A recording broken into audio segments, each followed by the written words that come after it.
సామెతలు 1వ అధ్యాయం. దావీదు కుమారుడును ఇశ్రాయేలు రాజునైన సొలొమోను సామెతలు. జ్ఞానమును ఉపదేశమును అభ్యసించుటకును, వివేక సల్లాపములను గ్రహించుటకును, నీతి న్యాయ యథార్థతలను అనుసరించుట యందు బుద్ధి కుశలత ఇచ్చు ఉపదేశమును అందుటకును, జ్ఞానము లేని వారికి బుద్ధి కలిగించుటకును, యవ్వనులకు తెలివియు వివేచనయు పుట్టించుటకును తగిన సామెతను. జ్ఞానము గలవాడు విని పాండిత్యము వృద్ధి చేసుకొనును, వివేకము గలవాడు ఆలకించి నీతి సూత్రములను సంపాదించుకొనును. వీటి చేత సామెతలను, భావసూచక విషయములను, జ్ఞానుల మాటలను, వారు చెప్పిన గూఢవాక్యములను జనులు గ్రహించుదురు. యెహోవా యందు భయభక్తులు కలిగి ఉండుట తెలివికి మూలము. మూర్ఖులు జ్ఞానమును ఉపదేశమును తిరస్కరించుదురు. నా కుమారుడా, నీ తండ్రి ఉపదేశము ఆలకింపుము, నీ తల్లి చెప్పు బోధను త్రోసివేయకము. అవి నీ తలకు సొగసైన మాలికయు, నీ కంఠమునకు హారములునై ఉండును. నా కుమారుడా, పాపులు నిన్ను ప్రేరేపింపగా ఒప్పకము. మాతో కూడా రమ్ము, మనము ప్రాణము తీయుటకై పొంచియుందము. నిర్దోషి అయిన యొక్కని పట్టుకున్నట్టుకు దాగియుందము. పాతాళము మనుష్యులను మృంగివేయునట్లు వారిని జీవముతోనే మృంగివేయుదము. సమాధిలోనికి దిగువారు మృంగబడునట్లు వారు పూర్ణ బలముతోనుండగా మనము వారిని మృంగివేయుదము. రమ్ము అని వారు చెప్పునప్పుడు ఒప్పకము. పలు విధములైన మంచి సొత్తులు మనకు దొరుకును. మన ఇండ్లను దోపుడు సొమ్ముతో నింపుకొందము. నీవు మాతో పాలివాడవై ఉండుము, మనకందరికి సంచి ఒక్కటే ఉండును అని వారు నీతో చెప్పుదురు.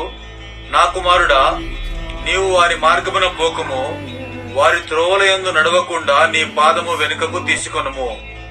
కీడు చేయుటకై వారి పాదములు పరుగులెత్తును, నరహత్య చేయుటకై వారు త్వరపడుచుందురు. పక్షి చూచుచుండగా వల వేయుట వ్యర్థము, వారు స్వనాశనమునకే పొంచియుందురు. తమను తామే పట్టుకున్నట్టుకై దాగియుందురు. ఆశాపాతకులందరి గతి అట్టిదే, దానిని స్వీకరించు వారి ప్రాణము అది తీయును.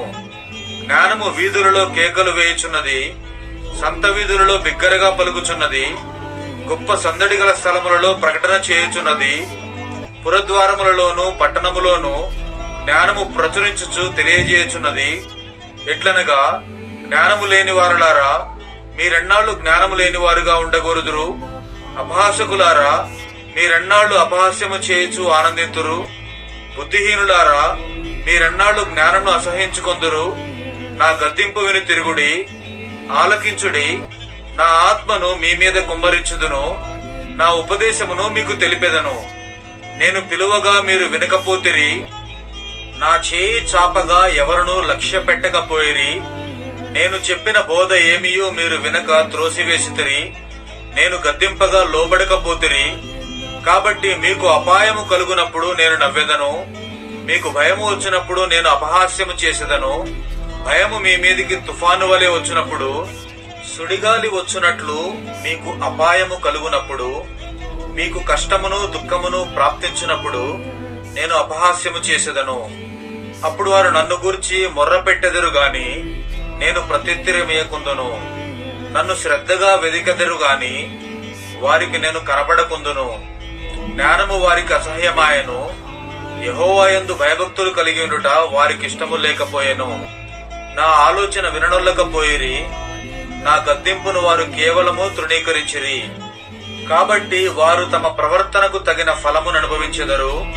తమకు వెక్కసమగు వరకు తమ ఆలోచనలను అనుసరించెదరు. జ్ఞానము లేని వారు దేవుని విసర్జించి నాశనమగుదురు.